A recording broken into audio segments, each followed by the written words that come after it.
And hello, everyone, and welcome back to another episode of the Pumpkin Copter Cast, the only video game show. So today I'm joined by Kai, and he is going to share some words about a Kickstarter he's currently got a going, Uppercut. So hello, Ty. Hi, thank you for having me, Debbie. I appreciate the chance to be on the show. You're welcome. Um, So, so how about we kick things off with just a little introduction about you, if you don't mind. yeah, for sure. So I am a games media writer and editor. I've been doing that since 2019, which I guess is about 4 years now.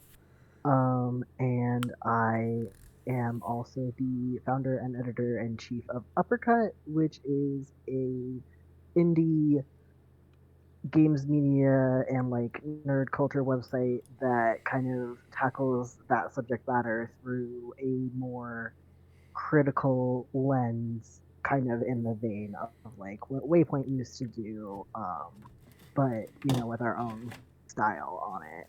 Mm-hmm. um, and we've also for the past few years had freelancers who come through and work with us, and so that's been like a cool way to have a lot of diverse voices on the site, and then also help folks kind of get going in this industry with bylines and stuff. Okay. And when did you first discover video games? This is like a thing what people can do with their time. I think I've played video games like ever since I can remember. Mm-hmm. Like I used to have a bunch of like the edutainment like video games for the PC when I was a little kid. Like I had like an animatronic Barney thing that like plugged into the computer. Um, and then I got a Super Nintendo, which was my first console when I was like 5. So yeah, games have kind of always been a thing for me. Okay, and what would you say was your favorite game and or games growing up? Um, I think like younger years growing up, probably the X-Men Super Nintendo game and also Battletoads. Even though like I know that game is notorious for being really hard, I just like didn't know that it was super hard. I just thought that I sucked at it. So like it was fine because I was a kid and I didn't care. Um, but I think, and then kind of in my teen years, it was definitely the Kingdom Hearts games. Okay. And what would you say is your favorite game and or games now? Um, I Battleship Brigade is my favorite game, probably still. But A Summer's End Hong Kong, 1986 is probably a close second. All right then. And if Uppercut was like had a booth at at like a gaming convention like PAX or something similar, and someone was walking by, what would be the elevator pitch you would give them to like kind of draw get them interested and draw them in? Well, first and foremost, we would have me and my friend Andrew being hot booth babes in crop tops because there should be more hot boys doing that. There should It be. shouldn't just fall on ladies to bring the hot to cons. But second, just we're looking to like take games seriously in a fun way, if that makes sense. Like we're looking to take games at their word when they say that they're art, and engage with them and think about them. But that doesn't necessarily mean that like it's all going to be doom and gloom kind of stuff. Like we do have silly ideas or unique takes on things that can be just as illuminating as they can be like critical or introspective or anything like that. And so we're really just trying to keep the art of like writing about games alive. Okay. And where did the name Uppercut first come from? So I originally started writing about games in 2017, which is a little blog, and I called it Your Geeky Gal Pal because I was mostly focused on like queer stuff in video games. Mm-hmm. And then as I brought a few of my friends in, and we like started kind of being more of a outlet type deal that was getting more general, I we all kind of decided we wanted to rebrand, and we all just kind of stared at the wall for I think like a good week trying to figure out any name, and then I think I just like heard the word uppercut in like a TV show or something, and I was like, that that's it, that's the name. And I sent it, and everybody was like, yeah, that's the name. Um, and yeah, it's been that way ever since. Okay, and like when you do stuff on what is this? Do you kind of when you like work on anything and post anything on Uppercut? Do you like have a particular like field of like games media that you excel in and naturally gravitate towards, or does like everyone a part of it like kind of just generalize? Um, so I've always kind of viewed Uppercut as our playground, so like whatever people want to do and specialize in, they definitely can. I personally do most of my like really critical stuff or like kind of longer essay type stuff on Uppercut just because it's a platform where I can do that without having to worry about like SEO or anything. Mm-hmm. Um, but yeah, we definitely encourage like doing whatever you want. All right, and hmm. um, so yeah, what made you decide to just make a Kickstarter for Uppercut in the first place? Well, a lot of the other outlets in our space that were kind of like, established, like actually backed by companies that do similar work to us, either got completely taken out like Waypoint or got really, really gutted like Fanbite, and other places have just been facing a lot of layoffs. So it just kind of feels like if we're going to have good, interesting writing about video games, we have to just unfortunately ask audiences to back it and Mm-hmm. to financially stand behind it. Because the parent companies and like big corporations are not looking to do that right now.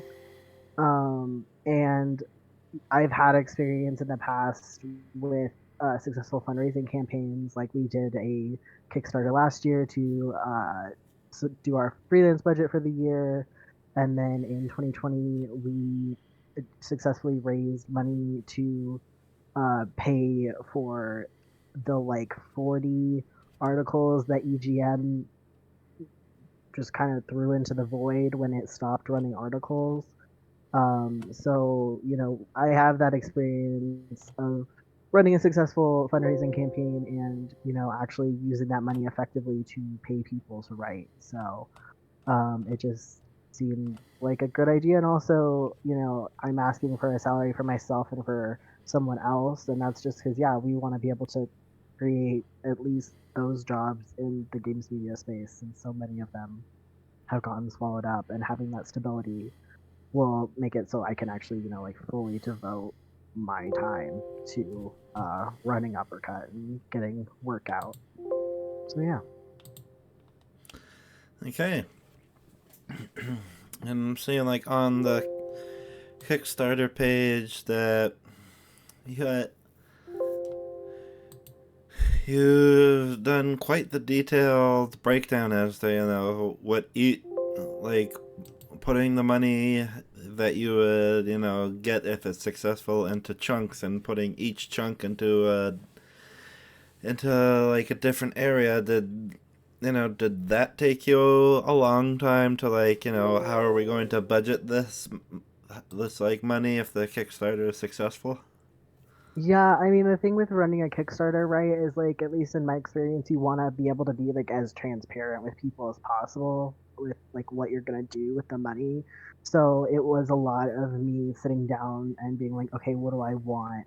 What do I think is like a fair, salary or rate for, the assistant role, for example. And then, okay, what does that look like for a year? And then adding a little bit of extra padding on just to be sure, and then doing math, and then double checking my math because I'm not good at math. Um, and so yeah, so it was like it didn't take like a super long time, but it definitely was a process of me sitting down and crunching numbers for a while. Okay, and now if the Kickstarter meets its goal within like the allotted time, do you have Mhm. any ideas to what's the sort of thing what's the sort of things you'd like write or record or stream? Like what's like if everything goes as it should, like what are you going to make when you hit the ground running? Yeah, so in terms of podcasting stuff, we have the budget to one have like another person besides me who's around to record every week. So I want to be able to have our indie game show, indie mixtape, run consistently twice a month, and then also having twice a month bringing back our old flagship show, Knockout, where it's kind of more of the like talking about games on the news with more of a like critical lens type of show. And so again, having that other staff person would allow me to, record those consistently every week. And then we also have a budget for audio editing, so those will be able to be edited and put out consistently. And then yeah, in terms of writing, w- I would love to see what all we're gonna get in terms of freelance pitches because that's always interesting and people really bring cool ideas to us when we have the opportunity. In terms of myself, I'm probably gonna be writing about Dredge, the like Eldritch horror fishing game pretty Mm-hmm. soon. Because I have some thoughts about that and like cozy horror conversations. And then yeah, just probably trying to see what else is going to be interesting to write about as more new stuff comes out. There's a bunch of stuff at the end of this month in terms of indies, so I'm sure there's going to be plenty to talk about in the next few months. Okay, and it says here that in addition to written work, there's also like podcasts and streaming content. Like, is there what would you be interested in tackling in like that format if all goes according to plan? Yeah, so I definitely want to be able to stream more consistently, especially like with other folks who like come through to guest just because it is fun to play games with friends. We just over the weekend did a stream for the Kickstarter, and it was a blast. Playing Street Fighter 6 with people, checking out an indie horror game that none of us had played before. So definitely doing those kinds of like little fun group activities, like game night kind of vibes. Streams are fun, and then I also enjoy doing the like Steam Next Fest demo Mm-hmm. uh, kind of stream stuff. I did that for the God. I don't even remember when the last Steam Next Fest was. Whenever the most recent one that isn't the one that's happening currently was, I streamed like 6 or 7, I think, demos from that. And that was pretty fun just to like check those out and see what is going on in those little festivals. So yeah, that's kind of the streaming type stuff I'm hoping to get to continue doing. And then just, whatever little funky games I happen to come across. All right then, and hmm. Now, like as some like it says here on the Kickstarter, and as you've said before, you've been doing like freelance game journalism and critic stuff for a little like 3 years. How would you say that your ability to you know, talk about and discuss, the goings ons in the gaming world has changed from like what it was, back then to what it is now? Um, I think I well, I'm older, which I think does play a part in terms of just like I think about the world a little bit differently, and I've like mellowed out in a lot of ways Mm-hmm. than when I first started. Because I believe in 2019, yeah, I was I was under 25, so I was not fully adult mode yet. Um, and I think I have a lot more tools in my toolbox in terms of like what I'm able to do. I can like pretty handily like jack of all trades, different kinds of coverage, in ways that I could not have when I first started out. Definitely. All right. And yeah, yeah, at the time of recording, we are in the second to last week of June, which is Pride Month. So, if I may ask, what video game, if any, was like the first time that you, Ty, felt like, hey, that's me right there in the video game? Hmm. I think probably Dragon Age Origins. Oh. Yeah, I think so. I think like reading on like the game fact forums that you could romance Liliana as a woman and being like, "What?" Was probably the first time. I mean, yeah, I've heard, like, yeah, I remember when that game was like new on the scene, a lot of talk about that and lots of other things, and it was because, yeah, yeah, I remember that. I mean, yeah, it's always interesting to hear. Let's see. Um, like, again, it's like June 20th, 2003 at time of recording. Are there any games like that are not quite here yet that you find yourself just absolutely jacked for? Um, oh man, whenever people ask me this, I immediately forget every game that I've ever had any knowledge of. Um, there is there's a really cool looking visual novel coming out soon, and I don't know what it's called, and I'm gonna look at my Twitter bookmarks to see if I can find it. Um,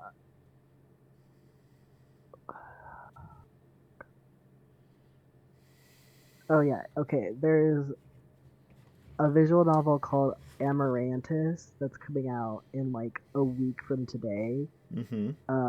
And it's like a fantasy or dark fantasy road trip game that like centers heavily on relationships, and it sounds very dope, and I'm very excited for it. Yeah, sounds good. Hmm. And if what sort of advice would you give to like anyone out there who wants to dip their toes in like the game journalism pool? Like, what sort of advice would you give someone that you wish you had when you were starting out? So to be entirely honest, I think it's it looks different now than it did when I first started. Mm-hmm. And so I would say for people currently trying to do it, I would not recommend trying to go full time, like just starting out right now, because it is like very rough out there in terms of finding consistent gigs. Which isn't to say like don't do it, give up. It's more just like yeah, like probably do it more as like a side hustle, practice for fun thing. Just because like trying to do it as a career right now is pretty rough, and especially if you're new, there's a lot of competition with people who have been doing it for a long time who have gotten like laid off and stuff. So, um, yeah, just ease into it. Don't maybe be gunning for like a career right off the bat. Just because until things kind of change up a little bit, it's gonna be rough skis out there. But yeah, definitely, give it a shot. Most places are probably looking for pitches. Oh, also, my other advice is if you want to pitch, look on Uppercut's website at our writing section because we have a sample pitch. So if you have no idea what a pitch looks like, we have a sample so you can check it out and not be confused. Okay, and like, what sort of advice would you give someone if they've started, but want to hone like their ability to like write an article about a game properly? As like, what would you recommend they do or look up to learn just, how to like, type up like a game review or preview or anything like that? The best thing I can say is like read the kind of stuff you want to write, and like find the writers that write the way that like you want to or that seems interesting or good to you, Mm-hmm. or conversely like read writers that are totally different from you, because like the more you read how other people do things, the more you're going to like develop your thoughts about that writing, whether you agree with the way it was done or you don't or whatever. You're going to like develop more and more as you read how other people are doing it, and also by seeing the format you're going to kind of get how a preview works versus a review versus a news post, and then you're also going to kind of find the ways that you can break some of those rules and things like that. So yeah, I would just say read a lot and then just write. Don't kill yourself writing as much as you can, but definitely just you gotta write. All right then. Yeah, I think with that we can bring this particular episode of the Pumpkin Copter Cast to a close. I would like to thank Ty for joining me, promoting, Uppercut, which is currently on Kickstarter right now. So if you've listened to him, talk about it, and this seems like your jam, you can go right ahead and back it. And yeah, before we start signing off, Ty, is there anything else you would like to shamelessly promote? Now just uppercut Kickstarter. Check it out. All right then. And yeah, if the 10 of you out there listening to this enjoyed, hearing my words, hearing Ty's words, and you're like, hey, baby, I would like to hear more words on this show with a name that absolutely does not fit the subject matter. You can, subscribe, like the video, and yeah, you can follow me on the Twitters at tgorman83 or just look for Big Debbie. And yeah. Um, so, Ty, if people want to, not just, get the latest news about Uppercut's Kickstarter, but also, follow you on the social medias to see what sort of gaming stuff you've got cooking, where can they find you? I'm on Twitter at Keeper. All right then, and yeah. And after you're done giving Uppercut money, if you have any left over and like to, give me any, you could go to patreon.com slash the Pumpkin Copter Cast, where for as little as $1 a month you can, be automatically put into a tier where you can submit questions for me to use in future interviews. On those days, I remember to actually update it. It's a lot. So yeah, This has been the Pumpkin Copter Cast. My guest has been Ty of Uppercut. And, as I say at the end of every episode, have a gourd day, everyone.